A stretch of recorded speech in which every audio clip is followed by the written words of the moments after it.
Welcome back, boxing fans, with Sean on Boxing and Lily. Oh, she's moving today. It's a little later, so sorry. A lot of you might be sleeping. Obviously, it's 3:15 my time, which would be 3:15 East Coast American time. So you definitely would be sleeping. If you're in England, I guess you're awake, and everywhere else around the world, Australia and elsewhere, welcome to my video today.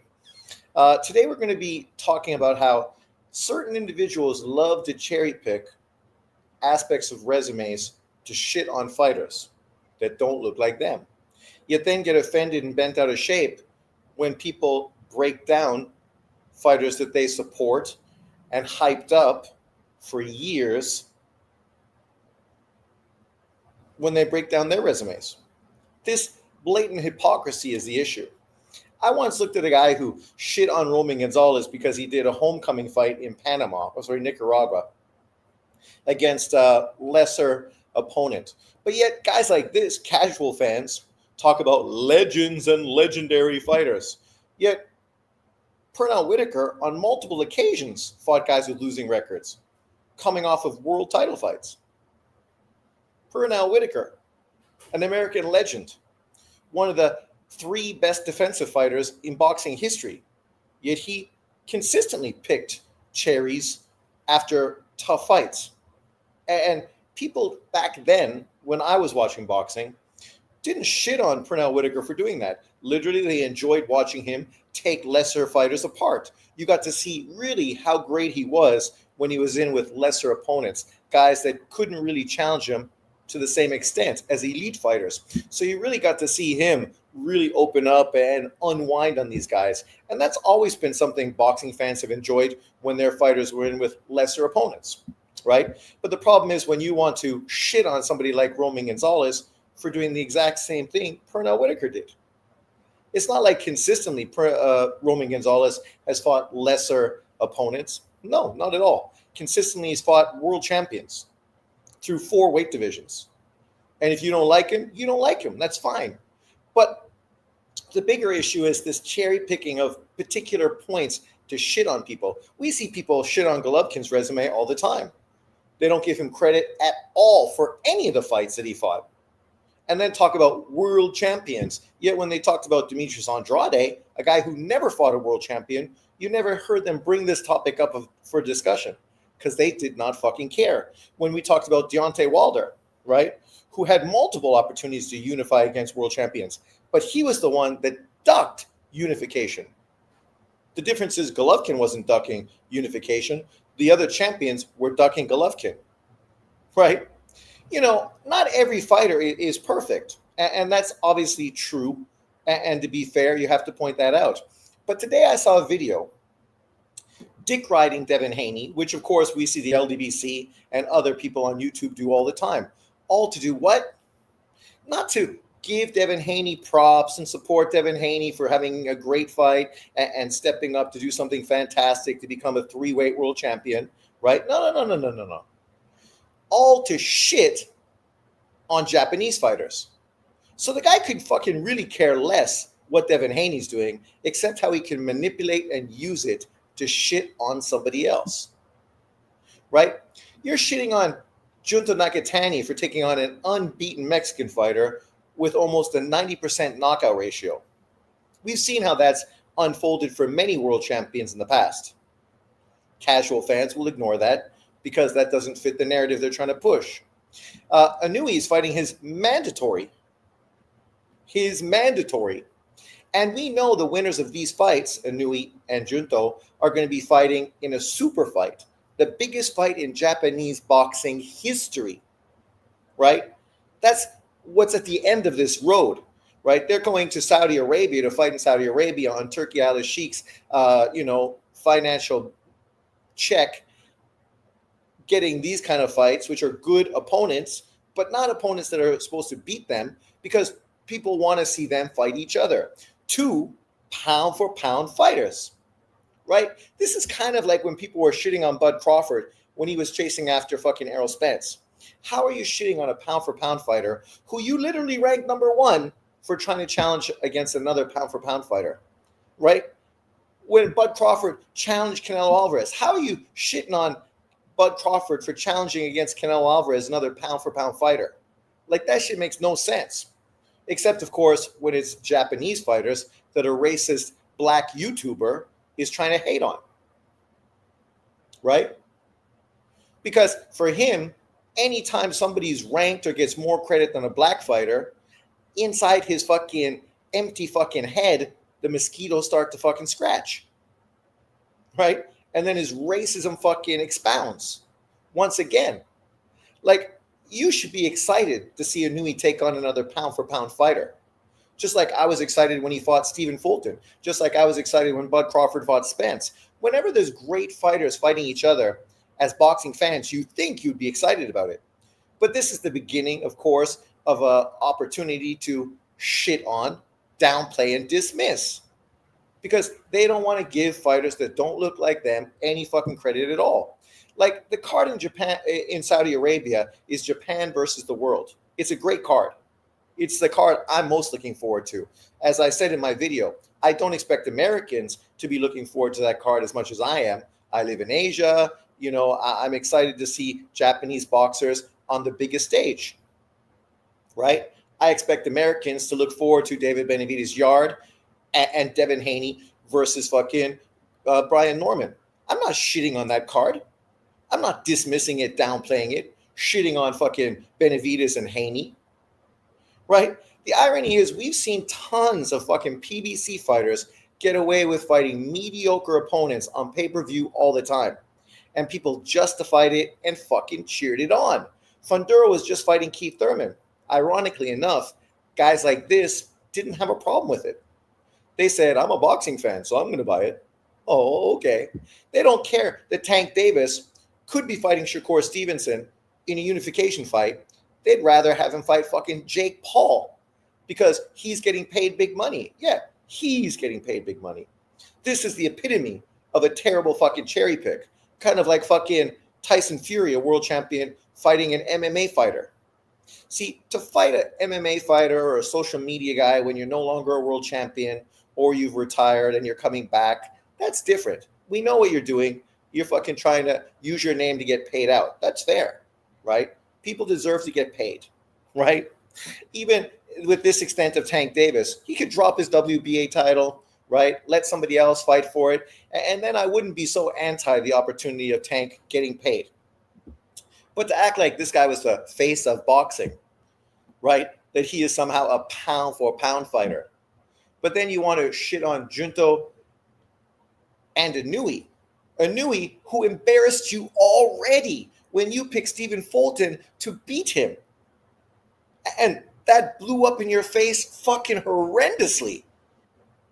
Right? And now Stephen Fulton is going to take on O'Shaquie Foster. Heaven forbid Stephen Fulton beats O'Shaquie Foster. Another guy you fucking hyped up, acting like this 30-year-old fucking guy is somehow a pound-for-pound fighter. If he gets beat by Stephen Fulton, that's going to fucking only elevate Inoue even more. Right? So I know you should be picking O'Shaquie Foster to win that fight because God knows you don't want Stephen Fulton to win. Stephen Fulton fucking equaling Devin Haney to become a 3-weight world champion. Is he going to fucking be top 3 pound for pound like you're trying to put Devin Haney top 3 pound for pound? Devin Haney's fighting Brian Norman. Is Brian Norman better than Picasso and Hernandez? Is he? I know because he was a top-ranked fighter, he got an opportunity to fight for a fucking world title. But does that mean he's better because he had an opportunity to fight for a world title?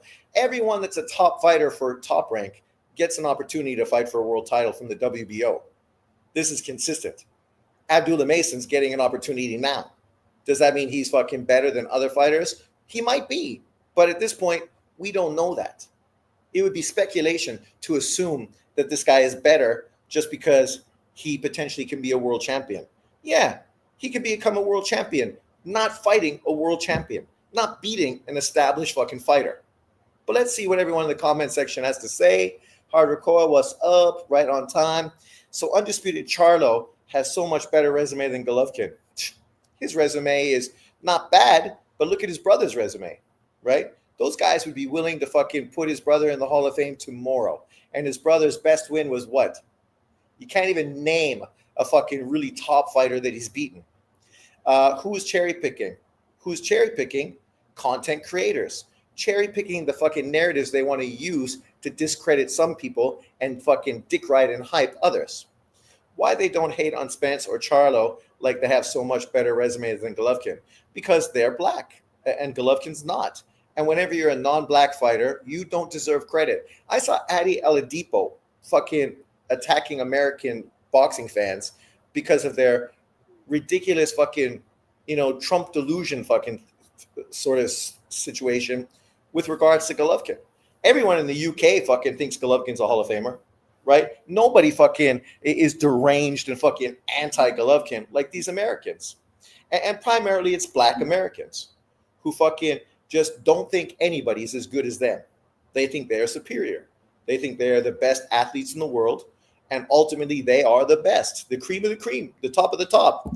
I mean, it's going to be ironic for them to claim Wimby as their own, even though Wimby is French.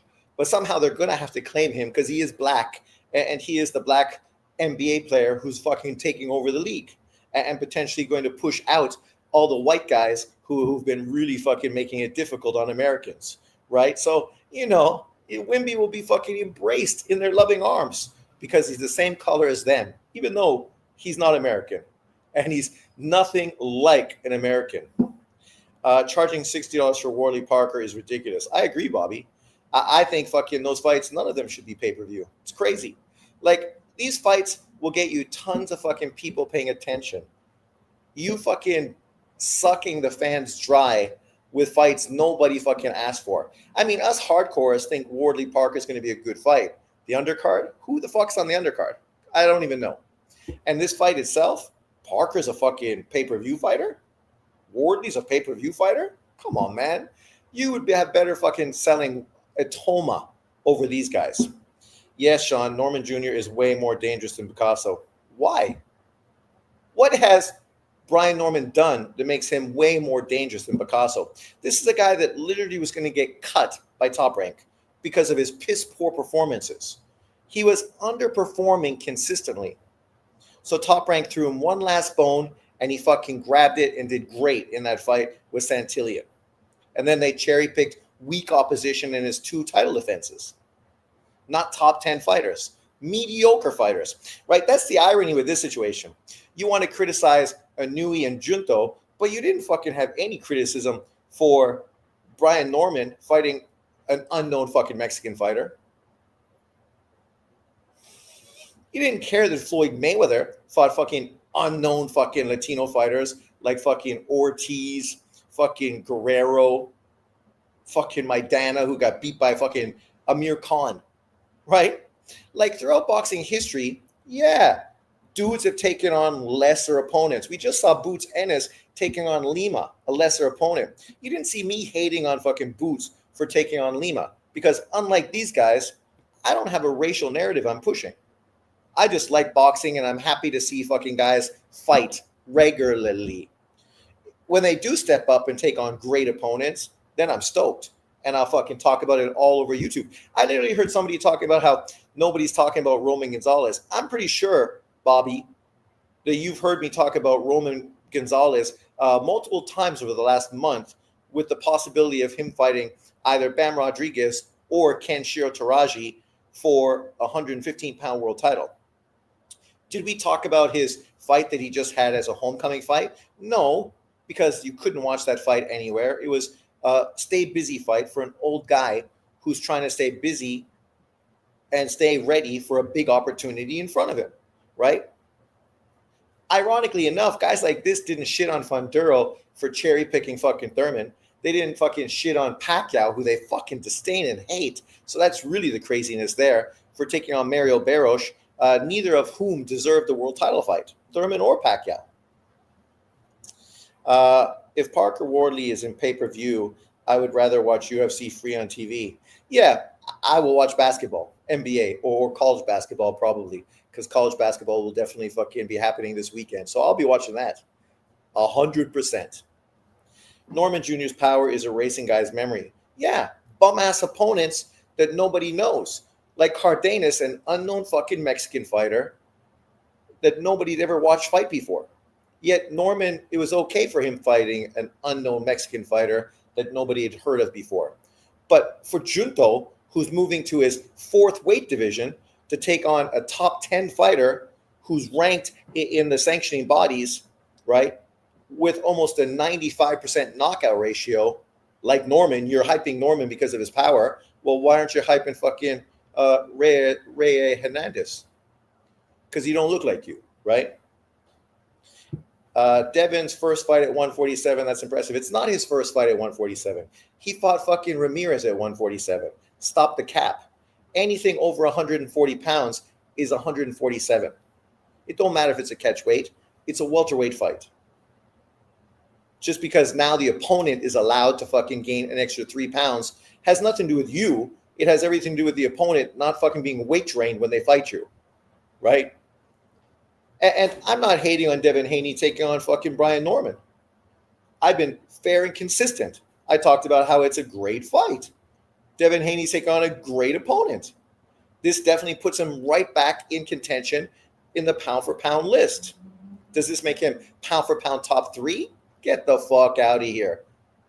Who's Brian Norman? Who did he beat? Let's be honest. The guy never, name one boxer that Brian Norman has beaten. You can't, because he's never fought a fucking slick fighter before.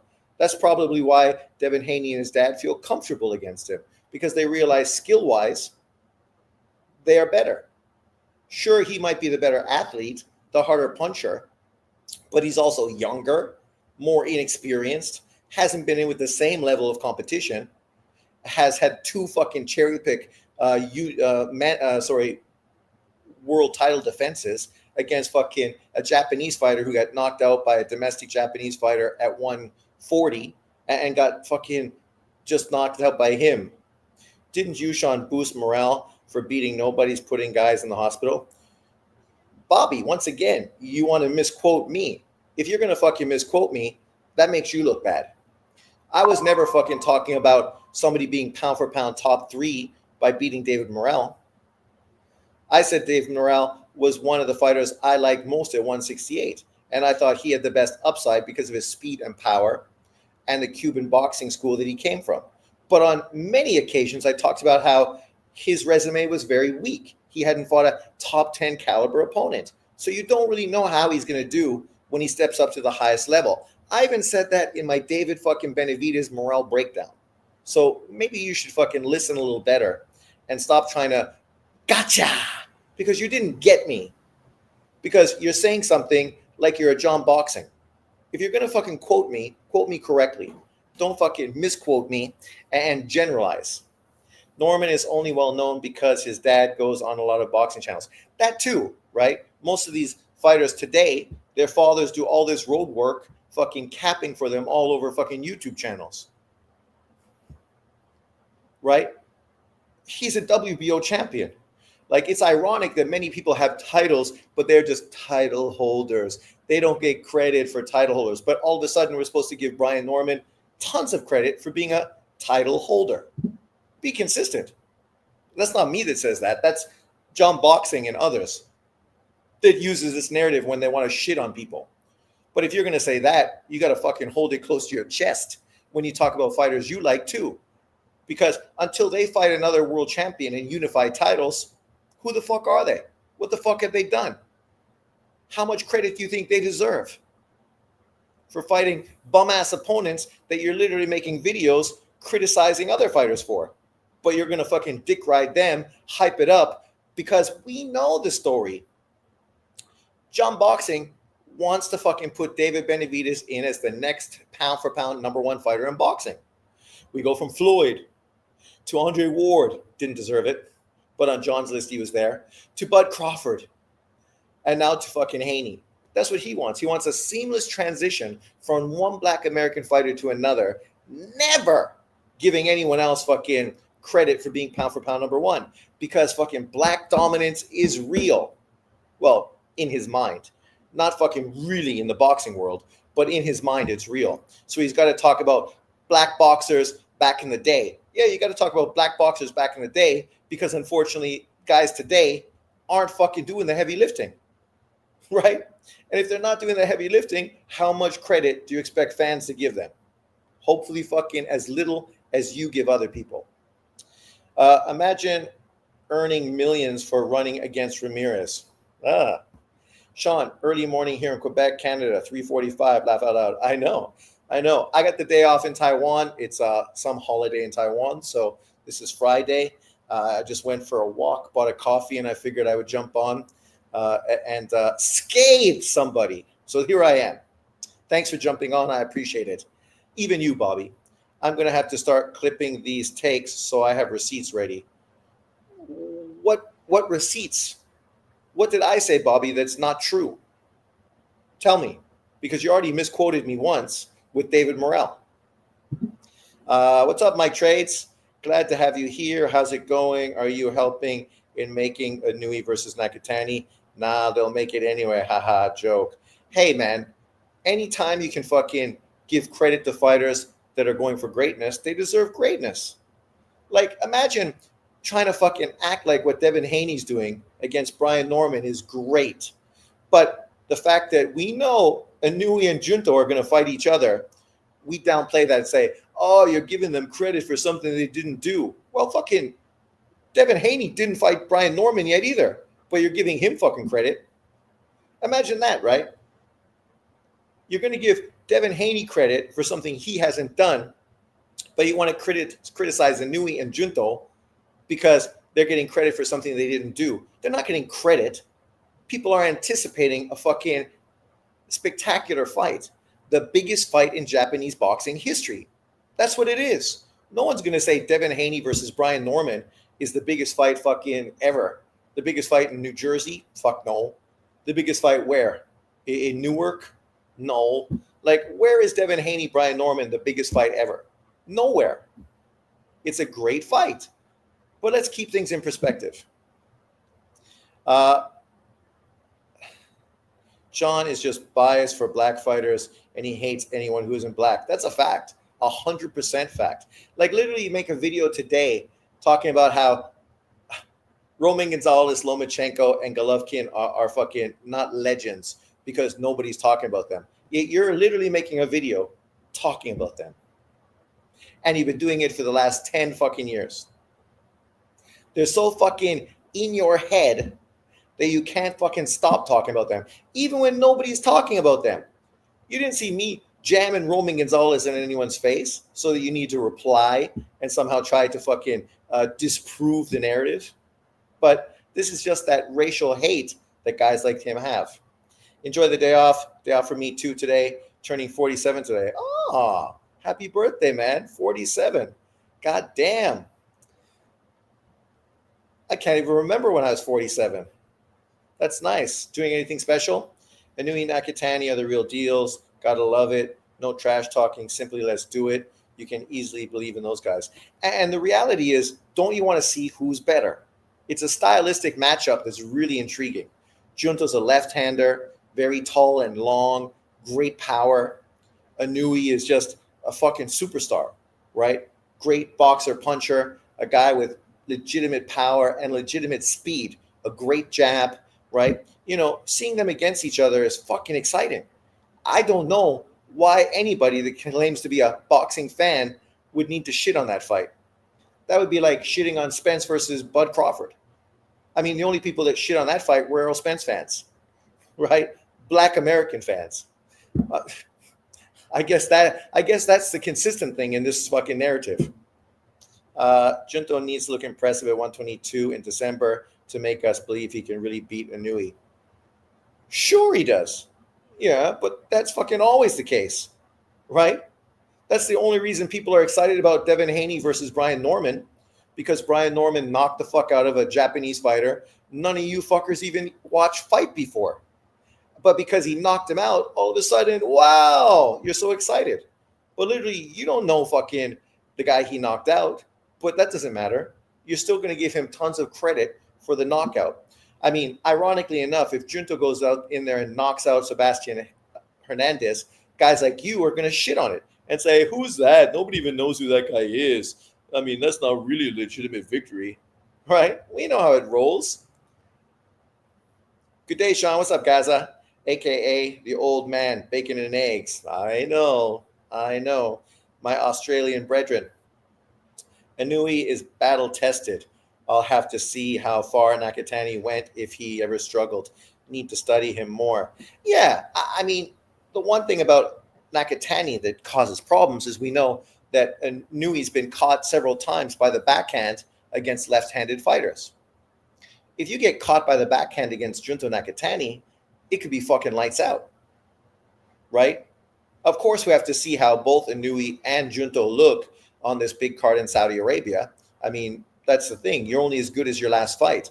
That's a fucking adage that historically people have talked about. And that goes true for Devin Haney as well. Because in your last fight, you ran like a fucking chicken with his head cut off. You fucking literally embarrassed yourself. So much that so that your trainer, Shane Mosley, fucking criticized you post-fight. And this is the trainer you brought in to help you prepare. Here in America, most fans, not me, won't give Inui credit until he gets to 135 and beats Tank or Shakur.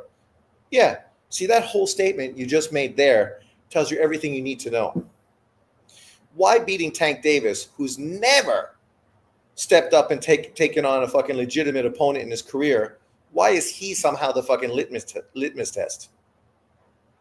Why does Inui need to go to 7 or 8 weight divisions to prove himself, but people cry and moan when people talk about Tank moving to his 3rd weight division, 140, and taking on a dangerous opponent like Subriel Matias? Remember when that conversation was going on? Why do people want Tank Davis to go to 140 and fight Subriel Matias? That's racism, right? And then the same people moan and groan and say, people forced Bud Crawford to fight Canelo Alvarez. Nobody forced Bud Crawford to fight fucking Canelo Alvarez. Literally, Turki Al-Sheikh and Bud Crawford forced Canelo Alvarez to fight Bud Crawford. There was no forcing from fucking Bud Crawford's side. That's something he wanted.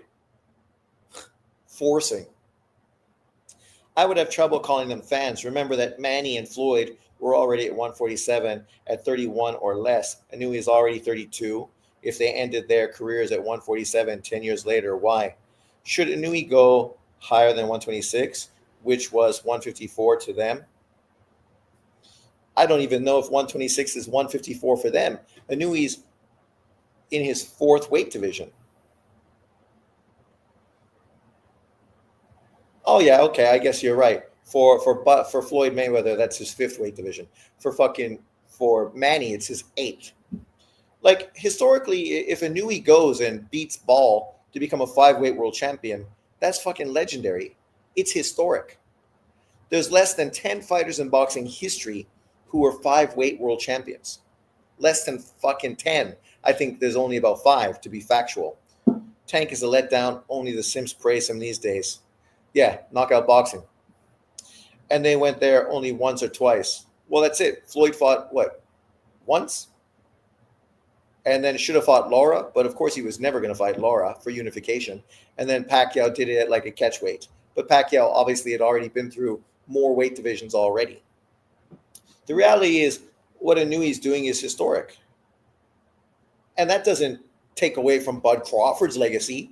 No one is using what Inui's doing to shit on Crawford. The biggest haters of Crawford are Black Americans who consistently shit on Bud Crawford.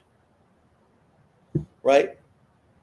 Like, most people, you could say Canelo Alvarez fans are shitting on him, but that's different. They fucking are fans of Canelo. Of course they're going to hate on anyone that beats him. They hate it on Bivol. They hate it on Floyd. They hate it on Golovkin. They'll hate on Bud Crawford. That's what fucking fanboys do, right?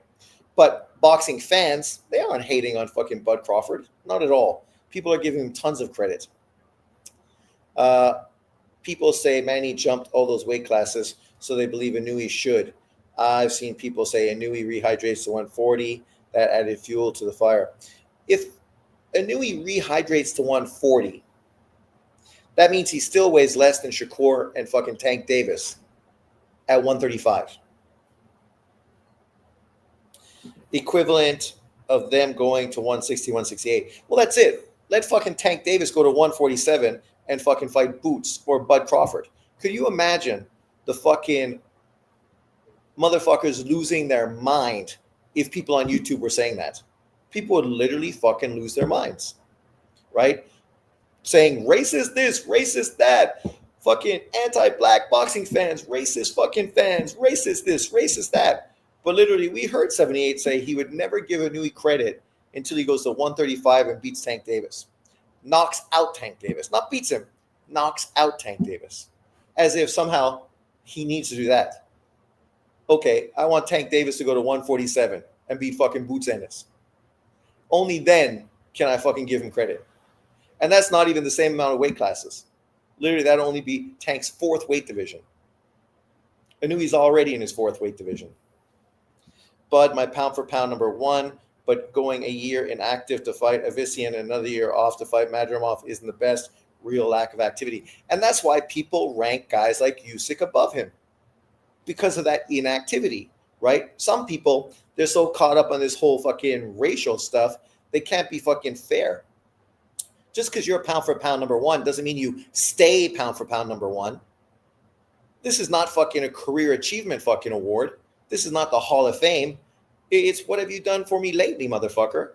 And if you ain't done nothing, then you're fucking sliding down the list, right? Because other people are staying busy and doing shit. You're not. So fucking part of that is you fucking losing a little bit of credit until you come back and fucking prove yourself, like he just did with Canelo Alvarez, right? Doing the old. Now, if you want to put Bud Crawford back to number one, hey, man, I totally agree with you. Look up the definition of pride bully in the dictionary and you will see John boxing. 100 fucking percent. 100%. That's what I hate with these tune-ups today. It was okay when fighters were in the ring 4 or 5 times a year, so you can do a tune-up or two. Well, Inui is literally fucking fighting 4 times this year. So why would you criticize him for fighting his mandatory, which isn't a tune-up? It's his mandatory. Picasso is literally his mandatory, and it's his 4th fight of 2025. So, Bobby, you just fucking expose your narrative because you're holding him fucking accountable for something you disagree with. I gotta fucking make sure I take a picture of that. Let's fucking screenshot that shit so we get it down. There we go. We got it. Forever. Different eras completely. Fighters take care of themselves more nowadays. I give Inui credit. The reality is, according to your narrative, nobody should be giving fucking Inui any slack at all because this is his 4th fight of the year and he's fighting his mandatory.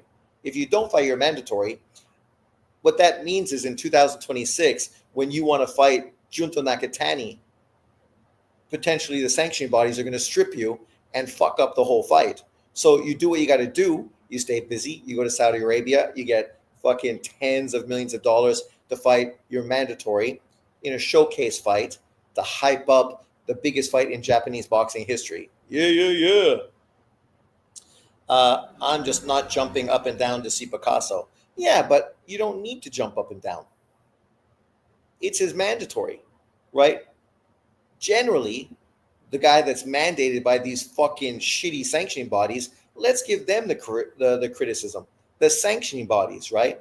Because they're the ones that fucking push fighters that nobody knows into these positions where you could literally make dudes fucking fight in like a tournament setting to earn that mandatory position. And by the time they got there, people would have seen them fight 2 times, maybe 3. They would have seen their performances, and then they'd be fucking hyped to see them fight the champion. But today, it depends on how much money your promoter is fucking kicking to these sanctioning bodies to put you in position, right? It's not fucking Inui's fault. Inui can only fight who's ahead of him. He beat MJ and he fights Junto early 2026. Nothing to fucking fix your muffler, motherfucker. No, nothing to complain about. And when you fucking shit on Junto is not a top 5 pound for pound fighter. He's like fucking what? 8, 9, 10.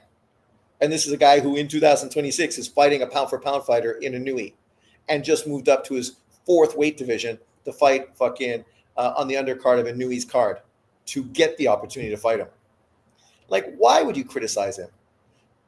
Like, it's just this mentality. Because they don't look like me, I fucking can't give them credit at all. I just got to find a way to fucking shit all over them. He will fight Junto. When did Inui ever deceive or lie about what was next? Never. And Inui has to be Picasso. It's not done yet. Anything can still happen. Anything. Yes, Fast and Furious in Taiwan, exactly. Fix your fucking muffler. It's like a day off, and my street is really a side street and small with kids fucking playing on the road. And then you got these douchebags fucking shooting down the road like that. That's where you just need a fucking baseball bat and just fucking boom. Streets are short. You don't have to reach out your door very much. Sometimes I just want to stick my arm out and fucking clothesline a motherfucker. Clothesline a motherfucker. But yeah, so let's break this down. I want to look at some pound for pound fighters and opponents they've taken on, and talking about how great they are. Like you just pointed that out, Bobby. You know, when Bud Crawford fought fucking what's his face before he fought Errol Spence, he fought David Avician, right? Many fucking Spence fans shit all over Bud Crawford for taking on that opponent. Not me, because I understood you're staying busy, you haven't been active, you're getting a fight in, you're getting fucking 10 million payday as well, and then you're going to fight Spence next. You're going to fight Spence fucking next. Why should I be in my feelings that you're getting a tune-up before you take on a super fight? Oh, well, Errol Spence didn't do it. Who gives a fuck what Errol Spence did? He could have did it. Errol Spence shot himself in the foot. Nobody forced Errol Spence to not take on fucking easy opponents. That's his stupid bullshit. And how did that work out for him? The dude still fucking retired after 2 years after getting fucking battered and beaten across the ropes by fucking a guy he ducked for 5 years. Well, that worked out great. Meanwhile, this is a guy who cherry-picked Mikey Garcia, dragged his ass up 2 weight divisions. But I don't take on fucking cherry picks. Oh, really? Oh, okay. Sure you don't. What are your thoughts about Wardley versus Parker and the winner getting a shot at Usyk? Well, I think Parker Wardley's a great fight. When it was announced, I was stoked. I thought, nice. Parker, I mean, obviously has been inactive, right? Because he got fucked over in that Daniel Dubois situation. So it's only fair that he gets a fight in, gets some rounds, so that when he does get a Usyk opportunity, he's going to be fucking at his best, like he should for a fight of that magnitude. And I definitely think if Parker beats Wardley, he deserves the Usyk fight. That's the fight I want Usyk to take. Is it the sexiest fight out there? No. But I'm not a fucking fanboy hype job fucking master. I mean, I'll give a fighter credit for fucking getting what he deserves. Parker fucking deserves that opportunity. Just like Daniel Dubois previously deserved that opportunity, Parker deserves it now, especially if he gets past Wardley, who's a fucking really, really, really dangerous fighter. Skilled? Not to the same extent as Parker. But dangerous? Fucking yeah, he's dangerous. The guy hits like a fucking Mack truck. If Parker gets dinged by that guy, it could easily be fucking lights out, right? And then Wardley would be getting that Usyk fight. And he'd be dangerous for Usyk too, because he's a hard puncher, man. The same way you want to give Deontay Wilder credit. Not a skilled fighter, but a hard puncher and dangerous. Wardley's the same. Not a skilled fighter, but fucking dangerous. Parker is definitely a dangerous guy. He wouldn't even need to fight Wardley to get a shot. True. I mean, he's an ex-world champion, fought for unification against AJ, gave AJ a very good fight, very competitive. I like Parker's attitude going to the fight. He says he's going to smash him. Oh, Parker's a fucking down-to-earth good dude, man. You can't listen to Parker and not like him. He's not a dislikable type of dude, right? When he talks, you're like, yeah, that's right, man, yeah. You know, do I hope he beats Usyk? No, I don't think he can beat Usyk. Whereas I think the German-Turkish kid, he's the one. Wardley is trash. He was getting easily outboxed by Cooney. Yeah, because there's skill difference. Wardley is a guy who didn't have amateur pedigree. He's not a skilled fighter. He's a dangerous fighter. You better not let him fucking get to you, right? Like Ernie fucking Shavers. Would you say, oh, fuck, Ali's fighting Ernie Shavers? That's trash. Is that what you would say, Alan? Was Ernie Shavers fucking trash when he fought fucking Muhammad Ali? Everybody knew Ali was way more skilled than fucking Ernie Shavers. But Ernie Shavers was fucking dangerous. just like Wardley is dangerous. Dangerous. What I didn't like at all was hearing Usyk say that he will never fight Atoma. Come on. Don't buy into that. Don't buy into that. I mean, the reality of the situation is that fight's not fucking even close to being done right now. At one point, they said Usyk was going to have 2 fights and retire. Why would he fight Atoma if he's only fighting the next 2 fights? And fucking, I guarantee you, Atoma's fucking manager, promoter, don't want him to fight fucking Usyk either. He'd rather Usyk have his 2 fights versus Parker and the German kid and fucking retire, right? And then be elevated to become a world champion. And now he's a world champion. And now you can fight the other guys and do your shit for your era.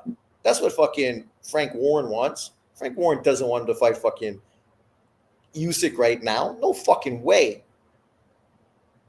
But with the new news that potentially Usyk will fight for 5 fights for the next 2 years or 3 years, whatever it is, now Atoma is in the conversation.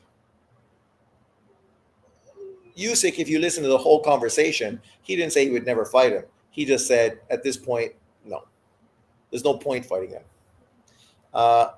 Sounds like Wardley is the next Wilder. Well, there's some similarities. Obviously, he's not tall and long like Wilder, but he's a fucking hard puncher. Ernie was never a champ. I don't understand, Alan. So what does that mean? Was Shavers trash or wasn't he trash? It doesn't matter if he was a champ or not. Wardley's never been a champ either. But if he beats fucking Parker, he's going to get a world title fight, just like Ernie Shavers got a fucking world title fight when he beat, who did he beat? Terrell? I can't remember who he fought and beat. Norton. Didn't he beat Norton? And that's when he got a fucking world title fight, right? So you beat the guy, you earn the opportunity to fight for the world title. Are you as skilled? No. But sometimes it only takes one fucking punch. Just ask fucking Wilder. It's the look, Sean. Can't see top guys like Usyk have that kind of speech that would have said differently. Come on, he doesn't even speak fucking English. You can't misquote a guy who doesn't even speak fucking English. If you think Usyk would duck fucking Atoma, come on, man. With everything he's done, Atoma is a fucking 20-year-old kid whose best win was a shot old fucking Dillian White. Let the kid fucking earn his fight before we start fucking hyping it up. Maybe perception was not good on hearing what he said. I'll go see again. Thanks, Sean. Not good enough to be champ, apparently. Yeah. But, Alan, it still doesn't fucking... You missed the whole point. To get an opportunity to fight for not a world title fight, and you say he's trash. But Ernie Shavers fought for world title fights multiple times. So was Ernie Shavers trash? Dangerous opponents are dangerous opponents. Does it mean they're going to be fucking all-time greats and historical fucking heavyweight top 10? No. But it only takes one fucking mistake and one fucking punch from a guy like that to end somebody's career. Look at fucking Lennox Lewis. He got knocked out twice by fighters that weren't great. But he got caught, and that was all it took. Sure, but guys who survive on power alone usually don't have long or successful careers. Yeah, I'm not saying fucking Wardley's going to be the next great heavyweight, but you said he's trash. As if Parker Wardley is somehow a garbage fight that shouldn't even fucking get any credit at all.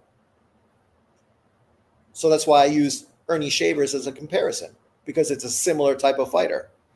Not the most skilled fighter, not a fighter who's going to have a long, successful career, but a guy that has earned his fight now. Whether you fucking thought he was beating Justice Hooney or not, the reality is he fucking knocked Justice Hooney out, right? It's like Arturo Gatti. Was Arturo Gatti a great fighter? No. But when you knock guys out that you're supposed to knock out, you end up getting big fights like De La Hoya and Floyd Mayweather. And you don't win those fights because you're not that good. But you get the payday, you get the opportunity, you get the spotlight, you get what you fucking earn. I think Parker outboxes, gasses Wardley, and gets him out of there. What's your prediction? I don't know if he stops Wardley, but I think he definitely fucking outboxes him. He's a far more skilled fighter with a lot of experience, a tough chin, and a good fighter. And he already fought hard punchers like fucking the big Chinaman and Deontay Wilder, who are also crushing fucking punchers. So I don't think Wardley has anything over either one of those two fighters, except he's younger, hungrier, and maybe has more in his gas tank than either one of them. But we will see, right? Seeing is believing. That's what this comes down to. Ultimately, it's about who you win. It's not about, if people think you have skills or not. A lot of fighters have fucking won world titles that people didn't think were great.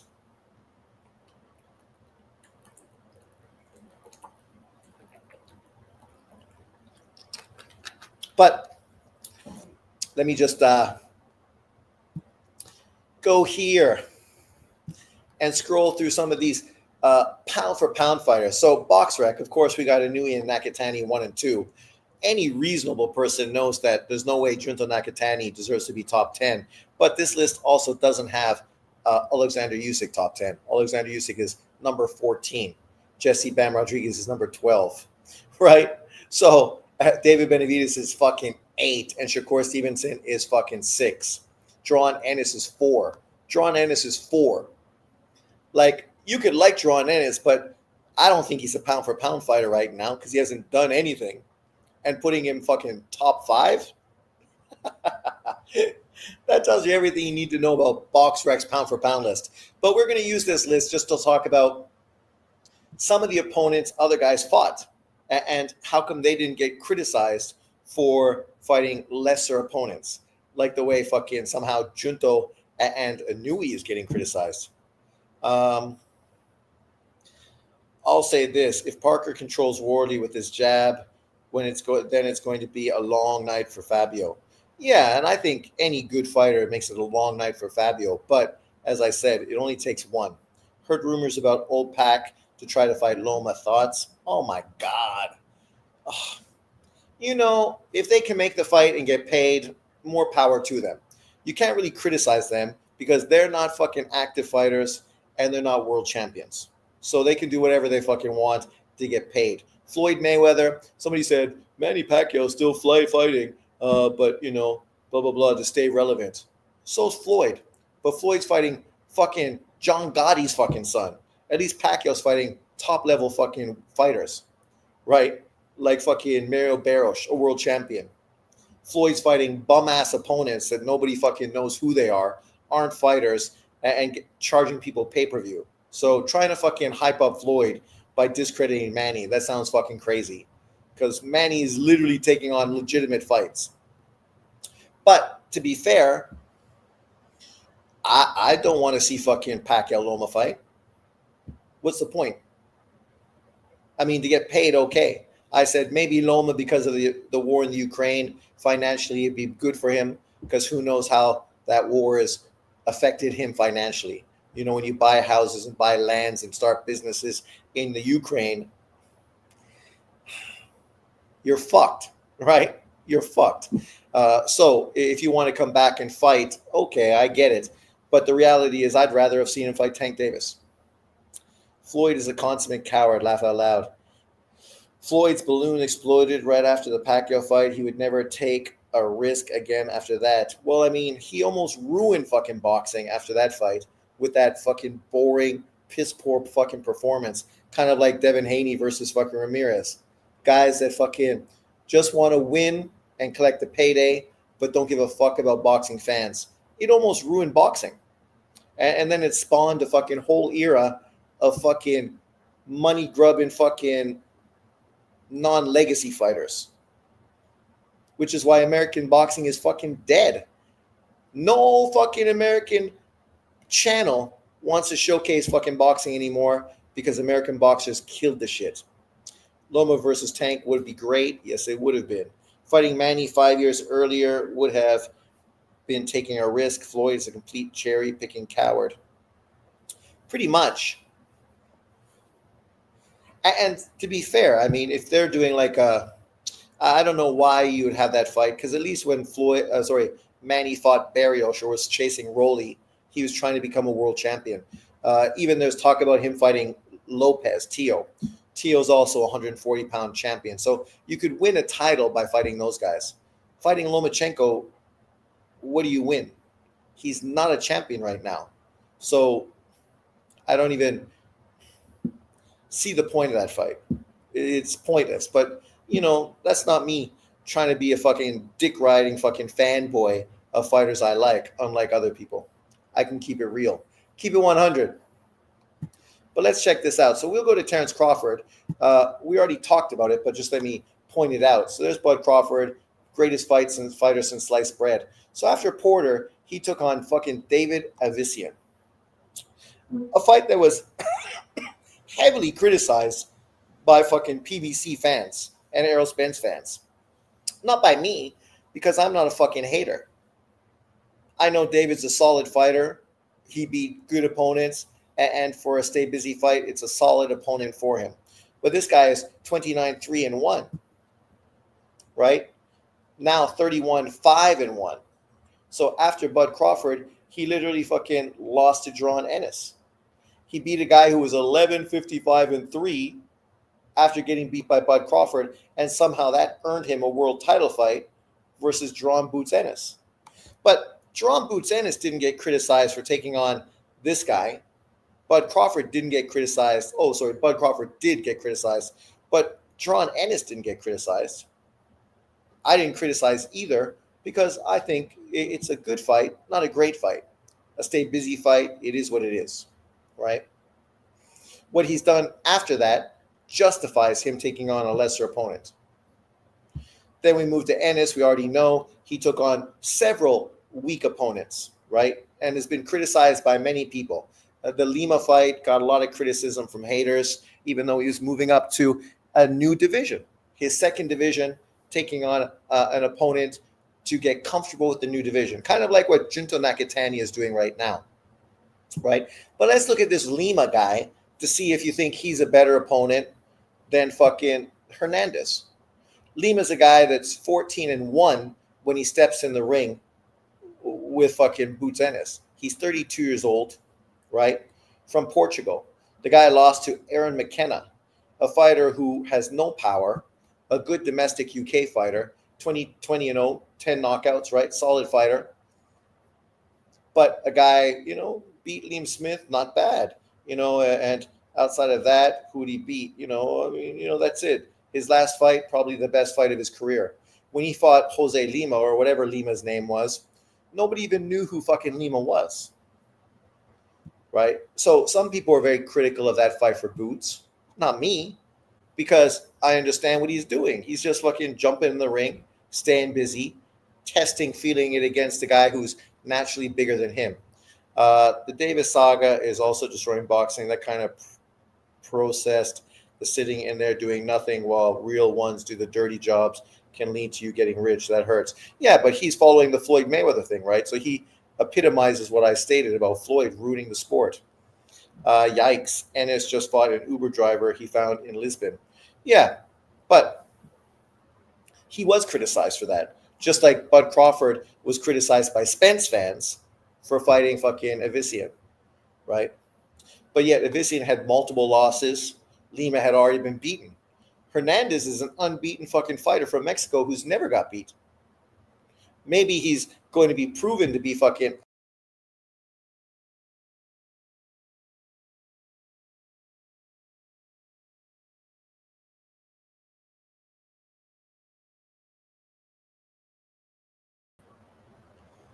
I'm back. What did I do? What did I do? Come on, Sean. You fucking sleepy motherfucker. I kicked myself out. Irony. Oops. Yeah. But let's move through the list.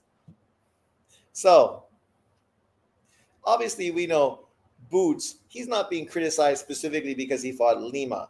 He's being criticized because he fought loads of fucking fighters that weren't great.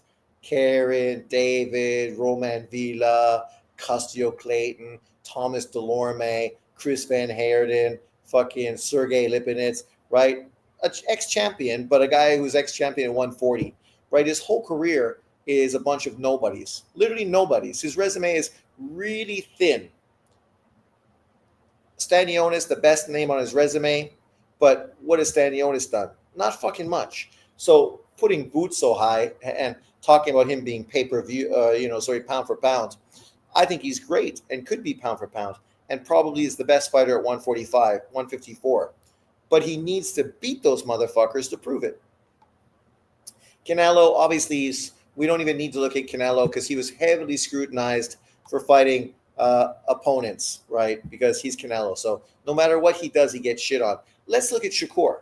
Shakur is like Junto, a 3-weight world champion.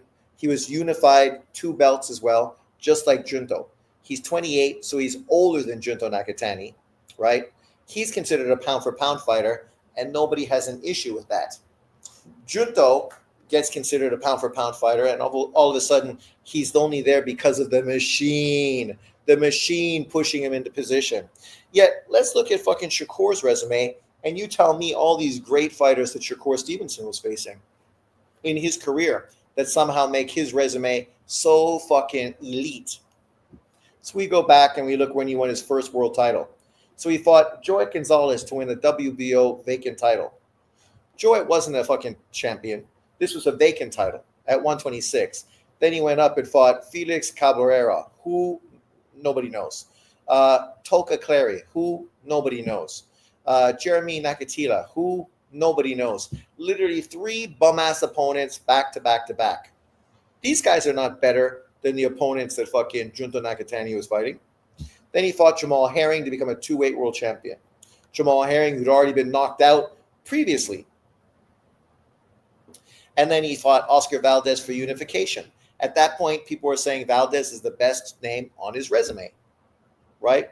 The most legitimate fighter he's faced.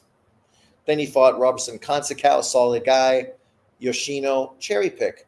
But this was his first fight at 135 pounds. So people like myself didn't care that he was fighting Yoshino. Actually, I praised him on his dominance versus Yoshino, right? And I got the videos to prove it. Then he fought De Los Santos. This is a fucking terrible fight. A fucking Eurobum. And was praised for fighting a Eurobum. Because this is the same Eurobum that fucking Tank Davis opponent fought. That literally ducked Shakur Stevenson, right? Then he fought Josh fucking Padley. Who? Like, you don't really have anywhere to fucking stand if you're shitting on Junto Nakatani taking on an unknown Mexican fighter, but you didn't shit on fucking Shakur for fighting this 29-year-old fucking plumber from fucking England, right? Who has 29% knockout ratio, 5 knockouts. When you look at his resume, beating Reese Balaki, which I predicted in his last fight, is by far his best win. He had a good win versus Mark Chamberlain. Domestic UK fighters, all of them. And then outside of that, he's never fought a fighter that wasn't a domestic European or domestic UK fighter, except for Shakur, who beat his fucking ass, destroyed him, showed you there's levels to this shit, right? I didn't shit on him fighting Padley. Americans did, because Americans are fucking ruining boxing.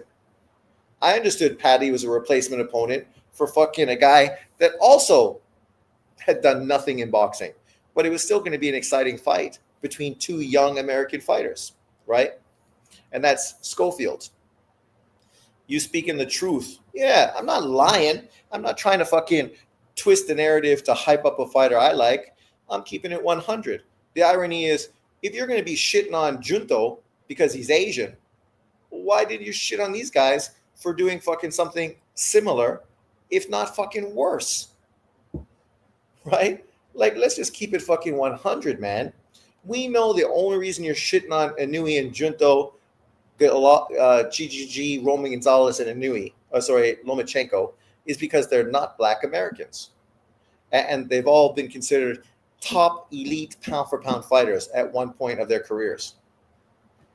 And that's unacceptable because they're not Black. And that's the whole reason behind this whole fucking narrative. Then after that, you fucking fought William Cepeda, solid opponent. So Cepeda, let's say Santos, Consecal Valdez, Jamal Herring. So, that's like 5 solid opponents, no elite opponents. The one that you would say is the most elite maybe is Zepeda. Maybe. Then we go to Bivol. Bivol, who's a great fighter, and I think is definitely pound for pound top 4. Bud Crawford, Usyk, Inoue, and Bivol. There's no other fighters in boxing that deserve to be above those guys in the pound for pound list if you're being fucking an honest boxing fan. So 2 fights with fucking Beterbiev, and then he fought fucking Khalid Zinad. Who? Nobody knows. A fucking Saudi Arabian fighter that got put into that position because of his connection to fucking Turki Al-Sheikh. Lyndon Arthur, domestic UK fighter. Ramiro Zurdo, great fight. Canelo, great fight. Umar Salinov, I know who he is. Craig Richards, good fight. Fucking Castillo Rivera. Who? Joe Smith, yes. Jean Pascal, name recognition, but the guy was like fucking 40. Isaac Chilemba, guy was 40. Solomon Barrera, guy was fucking 40. Down here, you fought the kind of names that all world champions fight. Good, solid fighters, guys that come in and give it their all, guys that are going to test you, but we know that they are not at the same level as you, so you should beat them, right? And that goes all the way back to 2016 when he beat Felix Valera. So 1, 2, 3, 4, 5, 6, 7, 8. 8, 9, 10, 11. 11 of his opponents are good opponents. Not great, good.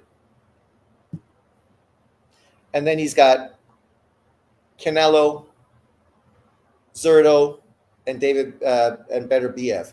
3 elite names on his resume, which is why he is pound for pound top 4, because he's got fucking those elite names on his resume, right? Elite. You can't criticize those wins. You might not have any fighters in boxing below him in the pound for pound rankings that have 3 better fights on their fucking resume. If they did, I'd probably have them above Bivol on my pound for pound list. Devin Haney sure as hell don't have 3 better wins than that. Who are you going to say? Loma, Prograis, George Kambosos. Let's throw Kambosos out, or we keep Kambosos and we fucking put Ramirez there. I mean, pick your choice, either one. But that doesn't come fucking anywhere close to beating fucking 3 guys that are pound for pound. Only Lomachenko was pound for pound, and not at that time. Those other guys were nowhere close to pound for pound when Devin Haney fought them. Nowhere close, if they ever were pound for pound. But let's keep going through this pound for pound list. Then we get to David Benavidez. Oh my fucking God, David Benavidez. Do we even need to do this? People are going to say I hate David Benavidez, but it's not true. I liked him back around this time, right? Around this time, I liked him. And then around this time, it was like, oh my God, what the fuck, dude? Will you do something? But let's go through. So, he beats Anthony Dirrell to win a title. Dirrell, okay. He's a champion, but nobody is ever going to confuse him with a great fighter. Romer Alex Agulo, okay. Not bad fighter. Ronald Ellis, not a bad fighter. Kyron Davis, not a bad fighter. These guys are levels below. They're not top 10 fucking ranked fighters. They are the same kind of fighters we've shown on everyone's resume. Tough opponents, guys that'll give you a good fight, but they're not there to beat you. David Lemieux, a cherry pick. You pulled up an old fighter from 160 to use his name. Caleb Plant, you fought him after he already got beat by fucking Canelo. Andrade, up until this point, probably the best name on your resume. But this is a guy who'd never fought a world champion, ever. David Benavidez was his first world champion on his resume. And he smoked him. So he did a great job getting rid of the guy. Then he fought Bostic, coming out of 4 years of retirement. Morrell, as I said, a guy I think is a great fighter, but a guy who's never fought top 10 competition. So how do we know how good he really is? Same thing I said about Frank Martin. Now he's fighting Anthony Yard, and I think legitimately, even though he's never been a world champion, Anthony Yard is the best opponent of his career. But you look, outside of 1, 2, 3, 4, 5, his last 5 fights, he was fighting mediocre opponents. And people weren't hating on him for taking on that level of opposition. Dudes that were like, right? I don't hear, come on, man, where are you? Did you leave? Bobby 777. You should be like fucking poking holes in it, criticizing my narratives, talking that I'm lying. I'm fucking spewing fake truth. I'm just hating. I'm not hating. I'm being consistent across the board for everybody. Fighters I like, fighters I don't like. You might not like it because it's fucking true. It only shines a light on people trying to fucking hate on guys like Junto and Inui for taking on who they take on. But let's keep going through this pound for pound list. Then we get to Better BF. Better BF similar. Recently, really good competition. Earlier on, mediocre competition, right? Bivol, Smith, Yard, Smith, Brown. Right there, great opponents. 1, 2, 3, 4, 5, 6. Then he fought Adam fucking Dienes. Mediocre, but coming off of a great unification fight with Bostic. Kalajic. Kalajic had one big fight in his career where he fucking surprised people, and his name is good because of that. Callum Johnson, good opponent, had one big victory in his career.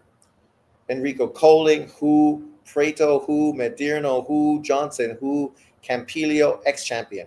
Jeff Page, never lived up to expectation. Cloud, ex-world champion. And then, obviously, early on guys in his career, 1, 2, 3, 4, 5, right? When he just became a pro. Overall, he's fought great competition. When we think about Cloud, Campillo, Vosdick, Brown, Smith, Yard, Smith, Bivol. 8 legitimate, high-level fighters in a resume that only has 22 fights. Meanwhile, 8 of those fights are fucking very high-level, A's. But he still had mediocre opponents thrown in there between fights. Then we get to, oh my God, Gervonta Tank Davis. Davis, my hero. Fought Petraza after fucking coming off of a career fighting nobodies. Then he fought Liam Walsh, a UK domestic fucking Eurobum. Fonseca is the perfect example. Remember how hyped Tank Davis was after beating fucking Petraza and then going to the UK to fight Liam Walsh. People were talking about him being the next Floyd Mayweather, superstar boxer, and then he fought this Mexican guy, 19-0-1, that nobody knew who the fuck he was. Who the fuck is he? Were people shitting on his opponent then? Then he fought, of course, Jesus Cuellar, who just got beaten at 126 and moved up to get beat again. So he fought a guy coming off a loss. He fought Hugo Ruiz, who was a 122-pound champion. Then he fought Ricardo Nunez, Gamboa, who hadn't been relevant for 7 years since he lost to Bud Crawford. Santa Cruz, who you pulled up in weight. Yes, I know, he had one fight at the weight class against a bum opponent to get the title, and then retired after that fight. Barrios, who at this point was what? Who was Barrios? He's went on to fucking, beat Ugas, which was a good victory. Beat Pacquiao, even though, come on. Isaac Cruz was a nobody. Nobody knew who he was. He was a replacement opponent for Rolly Romero. Rolly Romero was a bum with a big mouth that people wanted to see get knocked out. Garcia was a champion at 130. Ryan Garcia has never been a champion. Was drained from 140 down to fucking a catchweight. Frank Martin, like I said, I think he's a good fighter. He fought 2024, hasn't fought since. I'm excited to see him get back in the ring, especially now that he's at 140, telling you that he was fucking drained and struggling to make weight at 135, right? Look at the weight, 133 and a half. And the reality of the situation is The same thing I said about Martin, I said about Morrell. They look great, but they've never fought top 10 competition. So how good are they? I don't know. I can't tell you how good you are until you step up and face legitimate competition. Lamont Roach, 130-pound champion, basically made fucking Tank Davis retire. Made him retire. And people were critical of Tank Davis taking on Roach, even though, yes, he's a world champion. But look here, in the last 4 fights, you took on 2 champions that you pulled up in weight. One champion you pulled, or one fighter, sorry, not a champion. One fighter you pulled down in weight. And then Frank Martin, who was the only legitimate top 10, 135-pound fighter you fought. And that includes Rolly Romero, Isaac Cruz, right? Both went on to do okay afterwards, but I mean, nobody would consider either one of those fighters great. Never, never. Are they great? You might like Tank Davis, and you might like see him sparking fucking dudes that are on a level below him. But people had Tank Davis on the pound-for-pound list at that point, fighting dudes like that. But yet, we're in our feelings because Inoue and Junto are fighting a double feature to hype up their fucking pound-for-pound fight in Japan. Mind-boggling. That's all I got to say. Fucking mind-boggling. But let's go back and look at Inoue, because Inoue, I don't know how, like we said in the comment section below, 31-0, 27 knockouts, and 87% KO ratio, undisputed in the second weight division, 4-weight world champion. Obviously, he's fighting Picasso, his WBC mandatory. He just beat MJ, who people thought was probably the best fighter outside of Stephen Fulton at 122 pounds. Beat Raymond Cardenas, a top 10 ranked fighter. You could say it was a lesser opponent. I agree. And then, of course, Yi Jun Kim, a replacement opponent for Sam Goodman. Just like Cardenas was a replacement opponent for Sam Goodman. Just like TJ Dahoney was a replacement opponent, right? You see the trend here. Sam Goodman, who was his mandatory, was supposed to get his mandatory opportunity. But on multiple occasions, the guy pulled out for fucking whatever reason, and they needed to fill in the fucking fight because they had it scheduled for fight cards. One in the U.S., obviously that was the opponent they picked because they wanted to showcase Inoue in the U.S., and then the other 2 fucking set up in Japan. Prior to that, Luis Neri, 2-weight world champion. Marlon Tapales, unified champion. Stephen Fulton, unified champion. Paul Butler, 2-time bantamweight world champion. Yonito Donaire, 4-weight world champion, future Hall of Famer. And then, of course, during COVID, lesser opponents. Dipian, Des Moranis. Yet Des Moranis, who did he just fight recently? Elijah Pierce. You think anyone's going to criticize Elijah Pierce for fucking fighting Des Moranis? No way. People are saying that fucking Inoue is ducking Elijah Pierce. Yet Elijah Pierce is literally cherry picking one of fucking Inoue's worst opponents of his career. A guy he knocked out in 3 fucking rounds. 3 rounds. How many rounds did it take Elijah Pierce to get him out? 9 rounds. Okay. And Pierce down in round 1. So literally, Des Moranis knocked fucking Elijah Pierce down in that fight. And this is not the first time Elijah Pierce has been dropped in a fight. It's ironic. It's crazy. It is what it is. Machado says, but they Tank wins over Barrios and Rolly age well. Patero was a good win for Inoue, in my opinion. Patero was a great win because of the whole fucking history behind it, right? Him beating Yamanaka, the number 1 bantamweight champion, going to Japan, ending his route, sending him in retirement, getting caught using PEDs and fucking weight bullying, being suspended for a lifetime by Japanese Boxing Commission, only for Inoue to say, no.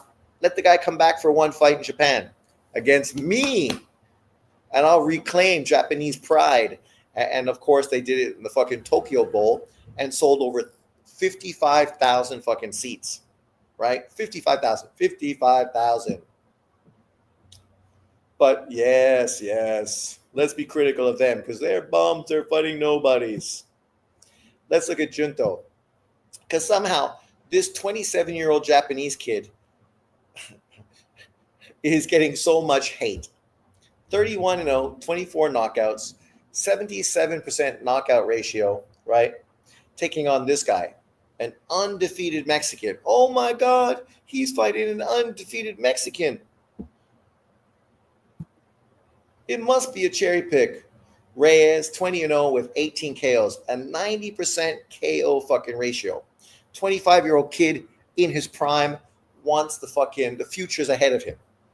You know this kid's hungry. We've seen tons of fucking unknown Mexican fighters upset the apple cart. Remember when Robsy Ramirez was the WBO super bantamweight world champion, featherweight world champion? And he fought this unknown Mexican guy, Espinoza, who nobody knew. So, of course, nobody was really excited about it. Nobody was really giving Robsy Ramirez, the two-time Olympic gold medalist, much praise for taking on this unknown fucking Mexican fighter, only for this unknown Mexican fighter to go in there and fucking beat him to become the WBO champion, to rematch him and fucking humiliate and beat his ass down. Because this is what happens with these unknown Mexican fighters. Just because you fucking don't know them, don't mean they're not good. We've seen tons of fucking examples of these guys upset the fucking apple cart. And prior to that, he fought Nishida for unification to become a unified champion at 118. Prior to that, David Correal, fucking Salapat, Vincent Astrolabia. Who's that? Oh, we're talking about Rigo being a Hall of Famer. But who beat Rigo? Fucking this guy. Beat Rigo in 2022.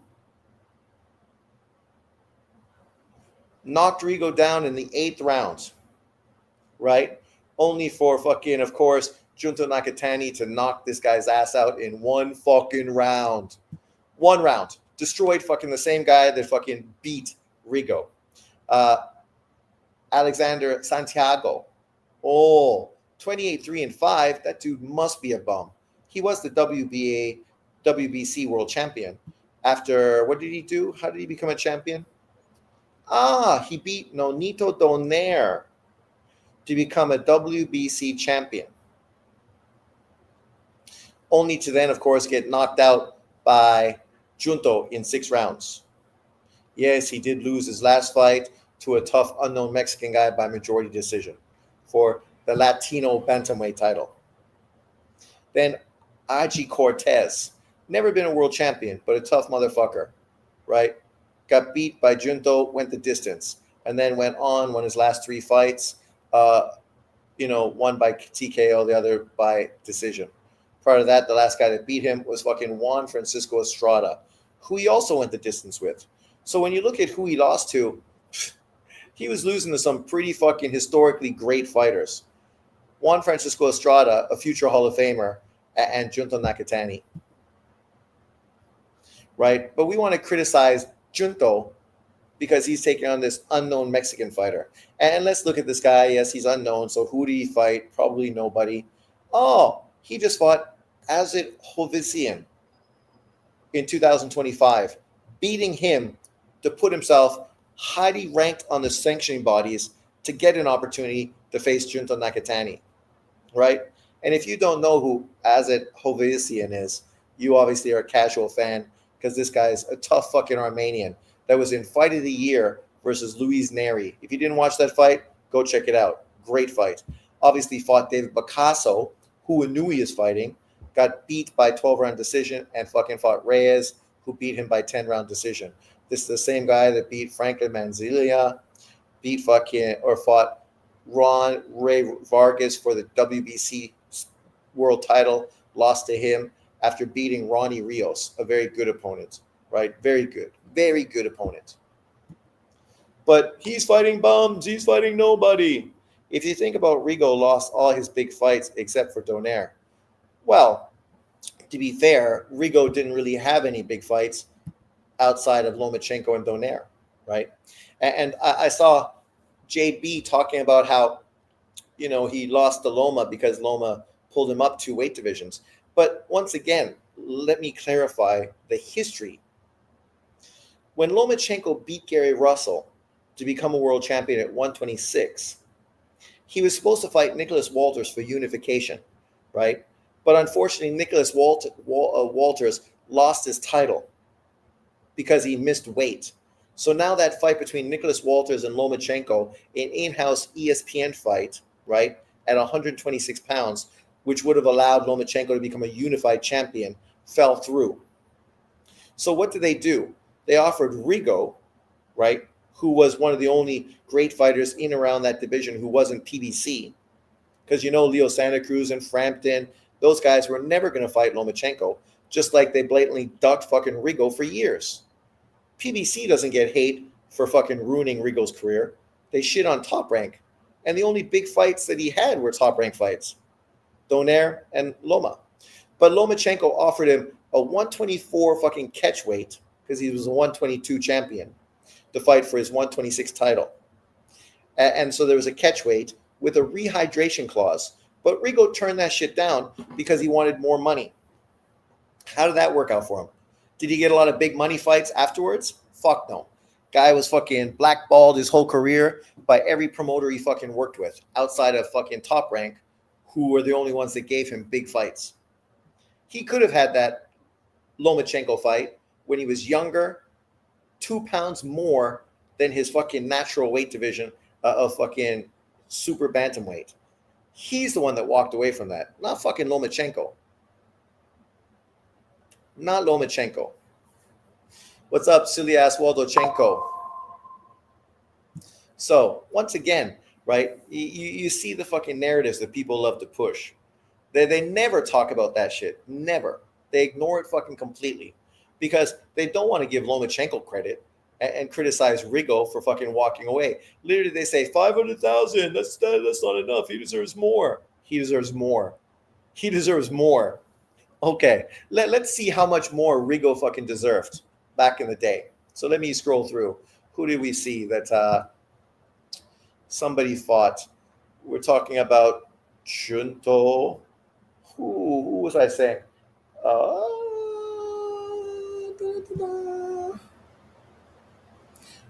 There we are. Vincent Astrabio, the Filipino fighter that beat fucking Rigo. So there's Rigo. 23-3, only knocked out once when he fucking pulled a no mas, 16 KOs, 45 years old. So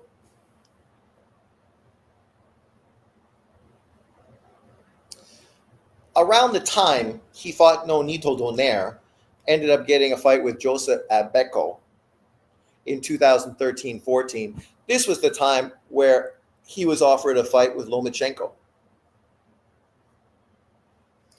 We know, of course, all those other fucking dudes were ducking him, right? Maybe it was a little later. Maybe it was more around this time. But nonetheless, so he fought this dude in Macau, part of course, Top Rank, right, who was doing fights in Macau. Then he fought this Japanese guy, which was a fucking great fight. One of the few great fights that he was in. Then he fought this guy in the UK. He had to go to the UK because he couldn't get fights fucking in North America. This guy in 2017, Flores, right? He wasn't making big money in any of these fights, literally any of them. How much money do you think he got paid to fight Darian Francisco or fucking Amagasa or fucking this guy that I don't even remember this fight, Yotian? Against James Dickens, that might be the third biggest fight of his career, outside, of course, of Nonito Donaire and Lomachenko. Probably going to the UK to fight fucking Dickens is probably the biggest fucking payday of his career. Maybe he got paid some good money facing John Rio Casimiro, but what a fucking terrible fucking fight that was. Terrible.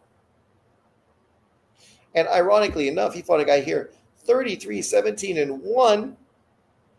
I mean, how come John Boxing didn't shit on him for fighting such low-level bum-ass opponents?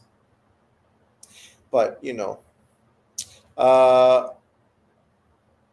where are we?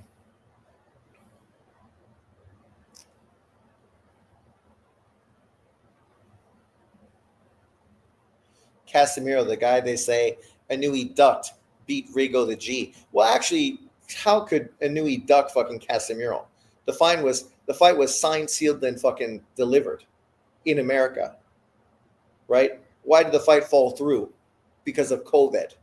And then because of COVID, Inui fought two cherry pick opponents in Japan. Casemiro signed with the PBC. And then, of course, then the fight fell through because the PBC didn't want to work with Top Rank again because they were hoping they were going to be able to use WBO world champion Casemiro to make some big fights, right? They had Gary Antoine Russell at that weight class. So they potentially had some PBC fighters in and around that weight they could have potentially made fights with. The problem was Casemiro's a fucking idiot who had already got beat fucking tons of times before. You know, the only people that should have been dick riding Casemiro should have been Filipinos, not Americans. What's up, silly? Not much, bro. Machado, why do you have Tank as your profile? Many of these pro-black boxing fans say that Golovkin doesn't belong in the Hall of Fame, but they say that Rigo does. Make it make sense. Exactly. Like, they're so critical, but the only legitimate win they can list is fucking Donaire. What other big names or big things? Like, John Boxing literally lied saying that Rigo is a 2-weight world champion. No, he's a 1-weight world champion, a unified champion at 122 pounds. He's not a 2-weight world champion because a regular title is not legitimate. If you're going to give Tank Davis the credit of being a 3-weight world champion and Rigo credit for being a 2-weight world champion, then you got to give fucking Golovkin credit for having 21 middleweight title defenses. 21, breaking Bernard Hopkins' record. But you would never do that because that would fucking shoot yourself in the foot when you try to disrespect and downplay how he becomes a Hall of Famer. I lost a bet to you, remember? Well, look at Machado. He lost a bet and he's fucking a man of his word. So hats off to you. Machado, I never bet with you. Laugh out loud.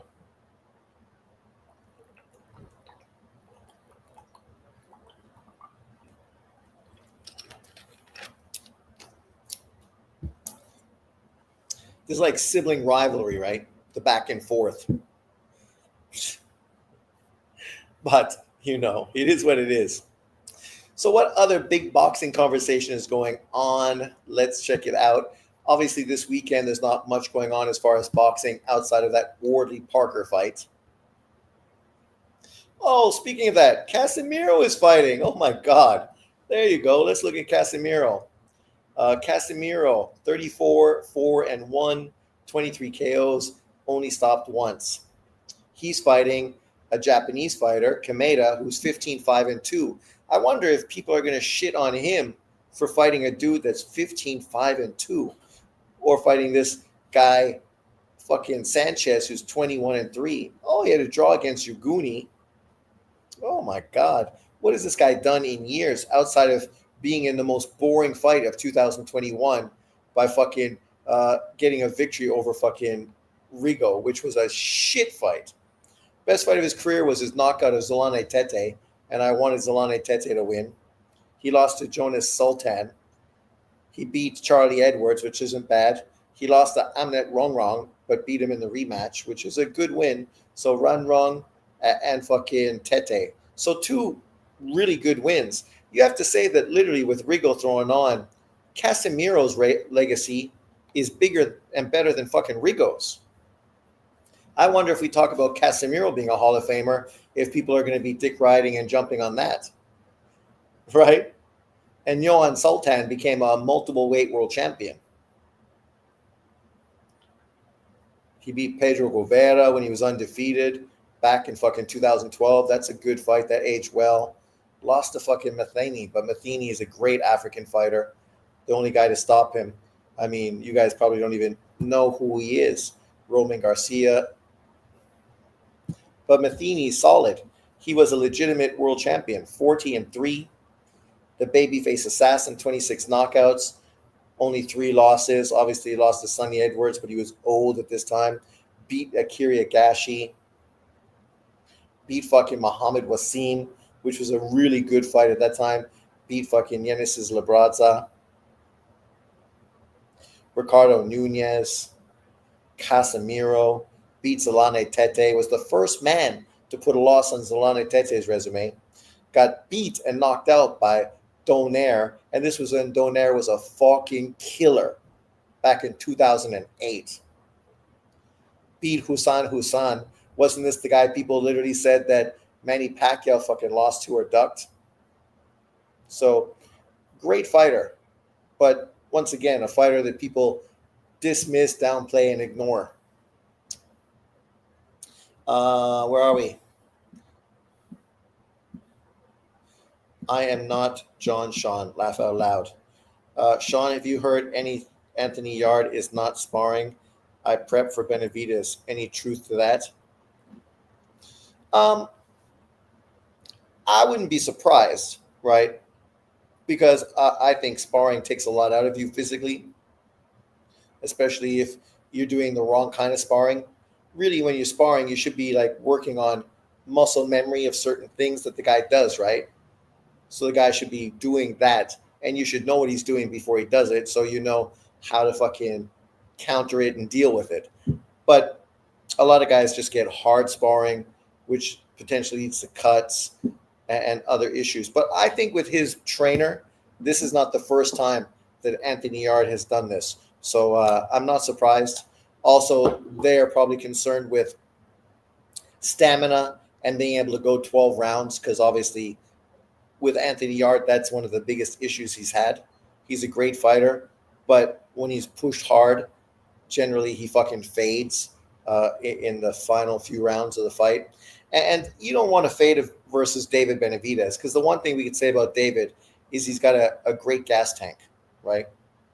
So if David loses every round but fucking continues to pressure you and push you, even though he's losing every round, you could easily see David stop him inside the 9, 10, 11, and 12 rounds just because he wears down, fades, his muscles are too big, he can't hold his arms up, and he gets fucking knocked out late, right? If the fight gets David Benavidez' victory, I expect that that's what's going to happen. A late knockout stoppage for David Benavidez. If Anthony Yard wins, I expect it to be an early stoppage for Anthony Yard inside 8 rounds. For Benavidez, after 9. Let me know what you think in the comment section below.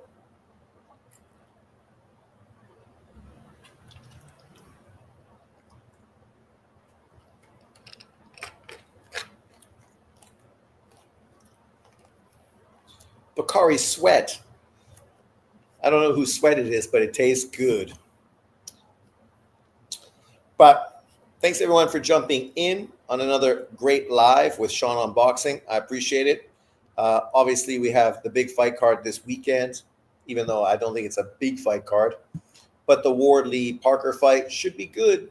I'm excited, even though to be fair, I don't think it should be pay-per-view.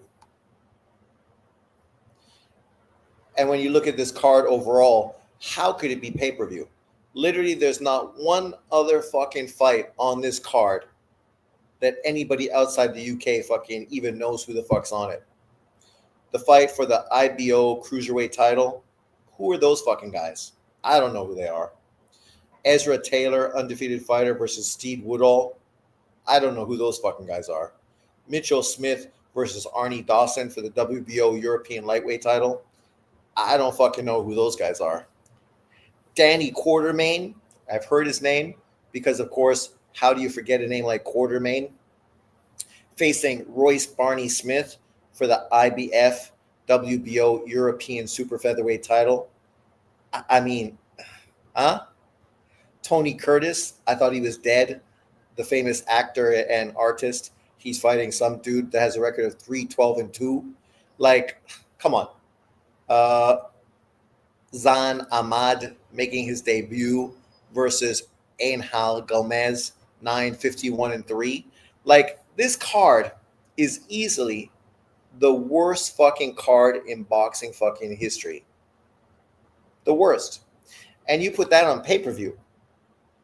Who the fuck wants to spend money for that? Like you should just charge $25 and just do the Parker Wardley fight and scrap the fucking rest of that card. Only people that go live can watch those fights because even they're not going to fucking be interested. Like 99% of people are not going to go to watch those bullshit fights because unless you're part of the team or related to those fighters, who gives a fuck? Literally, who gives a fuck? Seen some clips of Usyk in the new Smashing Machine movie. He plays Igor Vovchik. Yes, I saw that he was in it as well. Even though I'm unfamiliar with the participants, I do know they were early UFC people. I remember when they started doing all that stuff. I remember the Gracies and number one and number two, the shows. And then obviously after that, I kind of lost interest. And then, of course, the UFC was developed and we had, you know, all these fighters, Sean, blah, blah, blah, and, you know, this fucking guy and that guy. But I never really watched any of those fights, mostly because they're on pay-per-view. I didn't know who they were. I didn't fucking care. And at this point, you know, at this point, the fighter I like the most in UFC is basically retired and looking for a big cash out fight. Igor was a KO artist, but only 5'7" heavyweight. How's Usyk going to play him? 5'7" at 6'3", 6'4". But you know, apparently the movie's good. I mean, I'd be happier to fucking talk about that movie and watch that as opposed to that fucking Antifa bullshit with DiCaprio that's coming out. Like, you know, the fucking industry is fucking corrupt when they're literally trying to fucking hero worship fucking Antifa. You can't make that shit fucking real. You're literally trying to make fucking Antifa out to be heroes for fucking fighting the government as the cause is fucking real.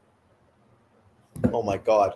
Those dudes are all getting paid big money to fucking protest. They're not doing any of that shit for the people or from their heart. Just like Greta fucking Thunberg. That bitch and her family getting paid money from corporate fucking sponsors to go out there and protest and push that shit. They're not doing it because they believe in the cause. Come on. And who gives a fuck about global warming? Who really believes that somehow global warming is negatively affecting you? I mean, if you've been around for more than 3 fucking decades, you've consistently saw how we had all these kind of fucking things that were going to ruin the world. One after another, after another, after another, after another, after another. And now it's fucking global warming. You think America and the EU is going to stop global warming by fucking punishing fucking Christian fucking civilization, but then allow fucking India and China to fucking say, go fuck yourself, we'll do what we want, and contribute to fucking tons of pollution? I mean, this is once again the whole fucking conspiracy to fuck us over. Fuck those guys and fuck Antifa. If I was a cop, I'd just shoot them in the head. After you shot fucking the first 4, you wouldn't have to worry about any more. That's the old cowboy fucking thing, right? You shoot the first 4 guys in front of you, and then you don't have to worry about no more of them because those motherfuckers going to scatter. Documentary is great. Pride Fighting Championship was real MMA. Well, that's when you had lots of different styles, right? I remember when I watched the first 2 UFC things, even though I don't think it was called UFC at that time, when Royce Gracie won number 1 and number 2, and you're fighting kickboxers, and it was real like Van Damme when he did that movie. You know the movie I mean. I can't remember the name, but you know, it was the same as that, you know, but like a realistic perspective. So obviously the fights weren't nearly as theatrical and entertaining, but you know, I lost interest because whenever Brazilian jiu-jitsu guys win, you're guaranteed to watch a boring fucking fight where a dude fucking gets into some sort of lock or chokehold and taps out. And it's like, whatever. Boxing's way better. Fuck that shit. That's why now when you watch UFC, most of the fighters people want to watch are stand-up fighters. I mean, what's his face? The Eastern European guy is the best, but nobody wants to see that fucking guy fight. Boring as fuck. I don't need to see big hairy men rolling on the ground together.